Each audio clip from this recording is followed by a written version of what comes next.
Hello Taurus, Sun, Moon, Rising, and Venus signs. Kamusta kayo? Sana po'y nasa mabuti kayong kalagayan. Welcome back po sa Star Tarot. Kung bago kayo dito, welcome din kayo. Thank you for your support. I truly appreciate it. God bless you. Empress, napakagandang pasabog naman ito. This is abundant and prosperous energy. So, nagsisignify ito na merong kasaganaan sa pera na paparating. There is abundance, there is prosperity coming your way, no? So ngayon, kaya napakaganda. This is also about fertility, kaya maaaring ang iba din sa inyo baka magbubuntis sa ngayon, or baka buntis, or baka manganganak na, no? So pwedeng ganun ang ganap. So good luck. 2 Wands, maybe you are planning something, no?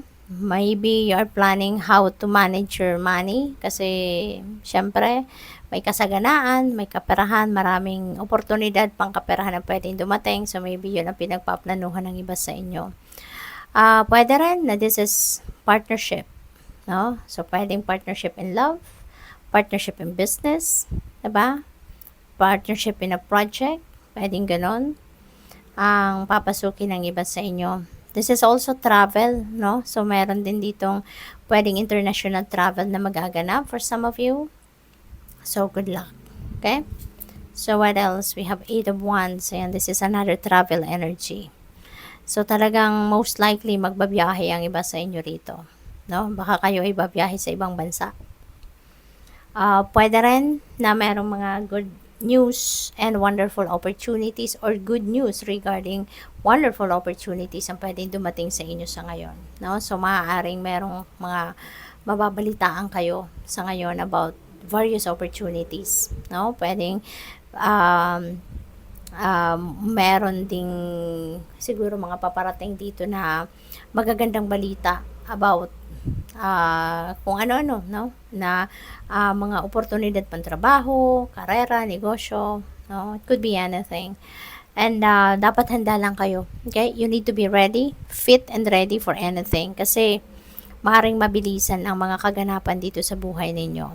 Maaring mabilisan ang mga galaw, 'di ba? Mga pagdedesisyon, kailangan mabilis, you know? Kaya dapat handa kayo for anything.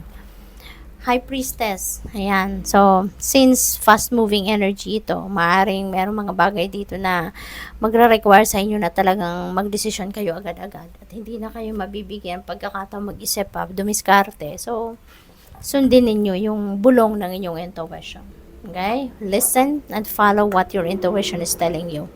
Okay? Yan ang mensahe ni High Priestess sa inyo. Okay? Kasi heightened ngayon at this time yung ano ninyo, yung intuition ninyo, yung mga psychic abilities ninyo, intuitive abilities ninyo are heightened. Kaya pakinggan ninyo ito, okay? So what else?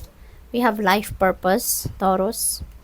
Maybe you are going to embody now the life purpose ninyo. Maybe you are going to start carrying out your life purpose ngayon. So, ibig sabihin dito, kung magte-take action na kayo towards your purpose, most likely, alam nyo na kung ano yung purpose ninyo. Alam nyo na kung ano yung inyong mission sa buhay sa ngayon. So, good luck sa'yo. We have, oh wow, prosperity. So, talagang meron kayong abundance and prosperity na paparating. Dadami talaga ang inyong pera. Maraming blessing, pangkaperahan ang dadating sa inyo. Daming coins, 'di ba, na bumabagsak sa inyo. So, parang uulanin kayo ng pera sa ngayon. So, good for you. Masagana talaga kayo pagdating sa pera. So, may reconciliation, meron ng pagbabati dito kung meron kayong nakaaway, meron kayong hindi pagkakaintindihan with someone. So, ngayon maaaring kayo magkakausap na mapapatch up na ninyo kung ano man ang hindi ninyo pagkakaintindihan, at muli, no? Magbabati na kayo, magkakasama na kayong muli. Willpower. Ayan, so finally, papaganahin nyo na ngayon kung ano yung sarili ninyong kagustuhan. Maaring sa ngayon, magdidesisyon na kayo for yourself, no? Hindi na kayo ngayon susunod ng basta-basta na lang sa kung ano ang sasabihin ng iba, or kung ano yung dinidikta sa inyo ng ibang tao. At ngayon, papairalin ninyo yung sarili ninyong willpower, yung sarili ninyong kagustuhan, diba? So, desisyon ninyo ngayon ang masusunod, or desisyon ninyo ngayon ang susundin ninyo. voice. Ayan. So, maglalakas ng loob na kayo ngayon, no, na magsalita. Gagamitin nyo na ngayon yung sarili ninyong boses para ma-express ang inyong sarili. So, this is you. Parang, you're going to be free na sa ngayon to express whatever it is that you want to express. Gusto mo nang maiparating ngayon kung ano yung mga nararamdaman ninyo, ano yung iniisip ninyo. No, you're going to express that. Na magsasalita na kayo. What else? We have healing. Wow. Maaaring ito yung inyong purpose. No, yung healing. Maybe ito yung inyong spiritual gift. No, yung healing energy, no, ng divine, no, yung dadaan sa inyo para makapag-heal ng ibang tao, makatulong sa ibang tao, 'di ba? So that's really beautiful. Pwede rin, since nasa taas niya si prosperity, pwedeng may situation kayo rito na baka may financial problems, financial constraints kayo in the past, pero ngayon you're getting that healing energy, no? At yung financial health ninyo ngayon ang mag-i-improve, gaganda, magkakaroon na kayo ng prosperity and abundance. So, magagamot na, no, kung ano man ang problema ninyo pang kaperahan. Kasi magiging masagana na kayo pagdating sa pera. Nourishment, baka hindi na kayo nakakakain ng maayos, no, Taurus? Baka kailangan ninyo tawag dito, nutrition, kumbaga, no?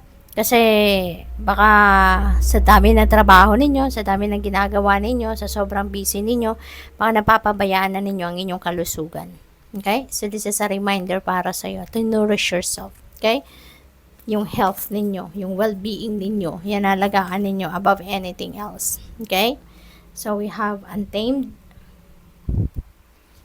So Taurus, maybe mahilig kayo dati, no, na mag-spend time outdoors.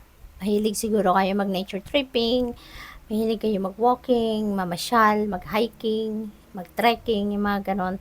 Tapos all of a sudden, siguro sa kabisihan ninyo, hindi na kayo nagkaroon ng pagkakataong gawin ang mga bagay na yun. Kaya ngayon, parang you're being invited here, no, to, once again, no, ibalik ninyo yun, yung mga interest ninyo, yung spend time with nature. Spend time with nature kasi this is very healing.